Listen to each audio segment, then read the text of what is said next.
Buenos días, buenas tardes, buenas noches, dependiendo del lugar y la hora en la que nos estén escuchando. Desde el Ministerio La Voz de la Palabra les damos la bienvenida a un nuevo podcast.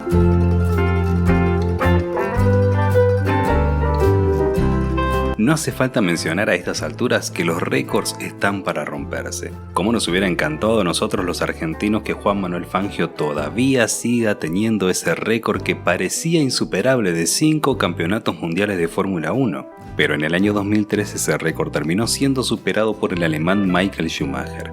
Y si bien hay un récord de Juan Manuel Fangio que muy difícilmente sea superado, que todavía sigue vigente hasta el día de hoy, me refiero a que él ganó su último campeonato en 1957 con 46 años de edad, existe otro récord que a estas alturas es prácticamente imposible de superar y que nos trae justamente a la reflexión que vamos a compartir con cada uno de ustedes.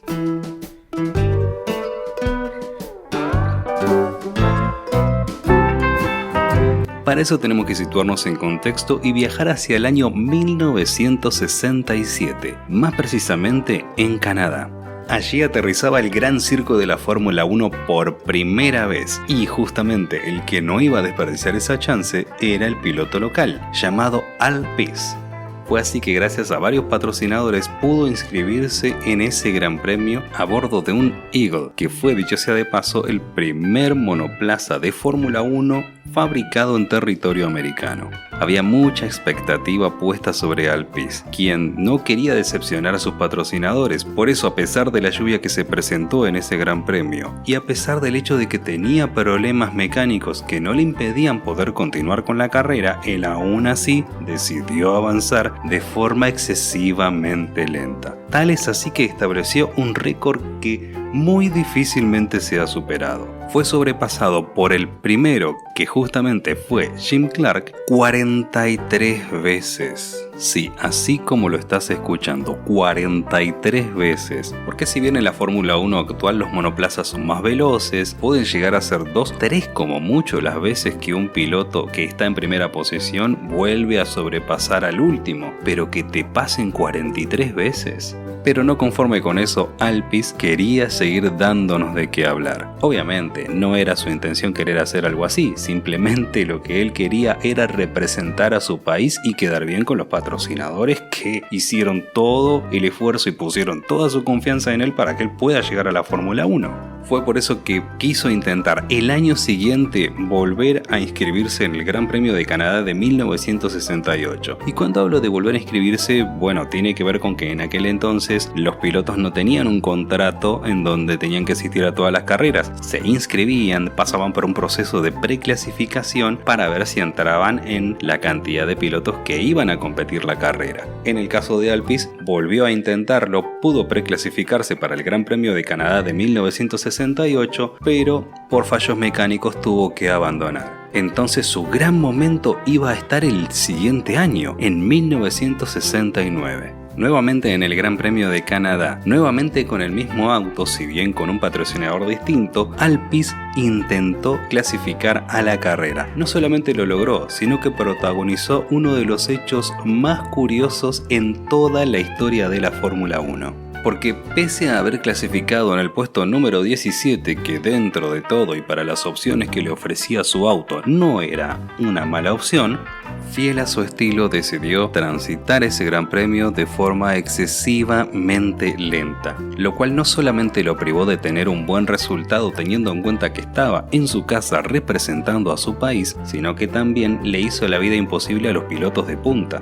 Y la frutilla del postre, la cereza del helado, lo que fue la gota que rebalsó el vaso para muchos de los equipos y pilotos que estaban tratando de soportar al querido Al Pease, fue cuando casi Jackie Stewart se lo lleva puesto. Fue ahí donde Ken Tyrrell, jefe del equipo Tyrrell para el cual estaba corriendo Jackie Stewart, hizo la correspondiente denuncia a los comisarios de pista y fue así entonces como a Al Pease en la vuelta 22 de ese Gran Premio de Canadá de 1969 le sacaron la bandera negra, es decir, lo descalificaron por ir demasiado lento.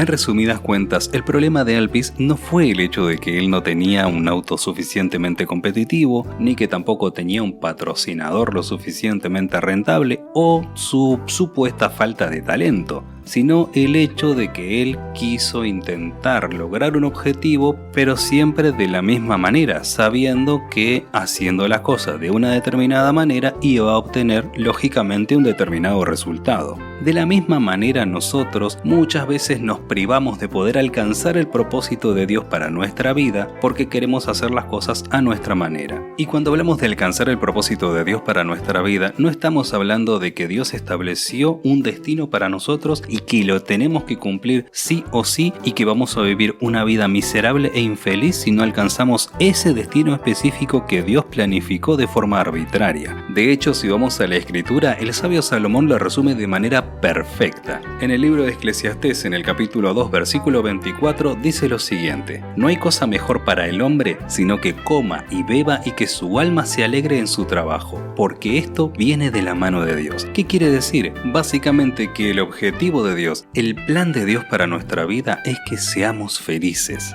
Y más allá de que la felicidad va a tener su punto cúlmine cuando Él regrese y vivamos con Él en la eternidad, Él quiere que empecemos a vivir la experiencia de una vida feliz en esta tierra. ¿De qué manera? Primeramente aprendiendo a relacionarnos con Él. Sé que esto me lo has escuchado decir en más de un video, pero créeme que esto es la base de todo. Más allá de que es importante conocer acerca de determinados aspectos de la Biblia o descubrir qué quiere Dios de mí en una determinada circunstancia de la vida, lo importante es que aprendas a relacionarte con Él. ¿De qué manera? Compartiendo momentos con Él en oración, descubriendo qué quiere Dios para tu vida en el día a día en base a los consejos que Él te dejó en la Biblia. Y que todo eso sirva para que puedas reflejar a ese Dios en el cual decís creer en la forma en cómo te relacionas con los demás. Y eso mismo es precisamente lo que te va a ayudar a poder tener las herramientas suficientes para lograr ese objetivo que querés plantearte para tu vida. Para que cuando las cosas no salgan de la manera en como uno lo quiere, tal vez quizás tengas que intentar otra estrategia, intentar de otra manera. No hacer la gran Alpis, por decirlo así, de querer ganar un gran premio o tener un buen resultado en un gran premio con el mismo auto, con el mismo estilo de manejo. Creo que la cosa así no va, ¿verdad? Por eso es importante que tengamos en cuenta, así como lo decía el sabio Salomón, unos versículos más adelante, en el capítulo 7 del mismo libro de Eclesiastés, te voy a leer los versículos 13 y 14. Mira la obra de Dios, porque ¿quién podrá enderezar lo que Él torció? En el día del bien, goza del bien, y en el día del mal, reflexiona. Porque Dios hizo tanto lo uno como lo otro a fin de que el hombre no sepa qué le depara el futuro. Por eso, si ves que las cosas no están saliendo como vos quisieras que salgan, tómate el tiempo primero para consultar con Dios, para dejar el asunto en sus manos y sobre todo para que Él sea el que te guíe y te muestre si realmente tal vez estás haciendo las cosas de la manera incorrecta o tal vez deberías emplear otra estrategia. Y sobre todo, si eso que querés lograr va de acuerdo a la voluntad de Dios. Y como dijimos anteriormente, no estamos hablando que la voluntad de Dios sea una cosa arbitraria que hay que cumplirla sí o sí, sino que tiene que ver con lo que Dios quiere para nosotros de acuerdo al amor que Él tiene para nosotros y de acuerdo al que Él siempre va a querer ver lo mejor para nosotros. Y para finalizar este podcast, déjame compartirte otras palabras del sabio Salomón que se encuentran en este caso en el libro de los Proverbios, capítulo 3, desde el versículo 5 en adelante. Fíate de Jehová con todo tu corazón y no te apoyes en tu propia prudencia. Reconócelo en todos tus caminos y Él enderezará tus veredas. No seas sabio en tu propia opinión, sino teme a Jehová, es decir, venera a Jehová y apártate del mal, porque será medicina para tu cuerpo y refrigerio para tus huesos. Por eso no hay mejor cosa en esta vida que hacer a Dios partícipe de cada uno de tus planes, para que puedas hallar gozo y felicidad en cada situación.